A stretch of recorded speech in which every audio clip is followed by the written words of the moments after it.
Hello everyone, আজকে তোমাদের সাথে আমি শেয়ার করছি পিয়ার্সিংয়ের একটা অন্য ভিডিও। তো দেখতেই পাচ্ছ পিয়ার্সিংয়ের তো এখন চলছে, মানে শীতটা চলছে, মানে উইন্টার সেশনে সবসময় পিয়ার্সিংটা চলতে থাকে। সামার সময়ও চলতে থাকে, কিন্তু উইন্টারে একটু বেশিই চলে।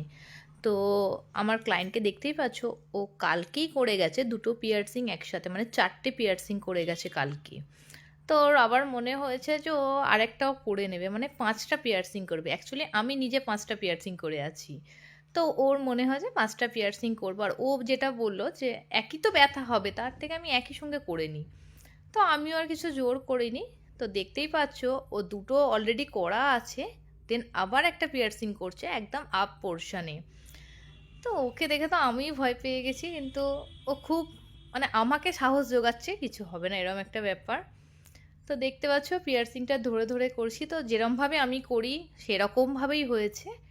আর অনেকেই ভাবো খুব লাগবে খুব লাগবে, এই যে জায়গাটা যেটা আমরা এখন করছি খুব লাগবে। তো তোমরা বুঝতেই পারছো, দুটো অলরেডি কালকে করে গেছে, দেন আজকে আবার সাহস নিয়ে এসছে, তার মানে এতে পিয়ার্সিংয়ে লাগে না। আর আমার তো জানো প্রসেস, আমি অ্যানেস্থেসিয়া জেল ইউজ করেই কাজ করি। তো দেখতেই পাচ্ছ দুটো কালকে করে গেছে, আর থার্ড টাইম আবার একটা করেছে।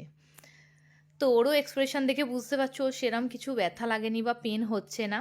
তো তোমাদের কেমন লাগে, আমি যে এই ভিডিওগুলো বানাই তোমাদের কেমন লাগে অবশ্যই কমেন্ট করে জানিও।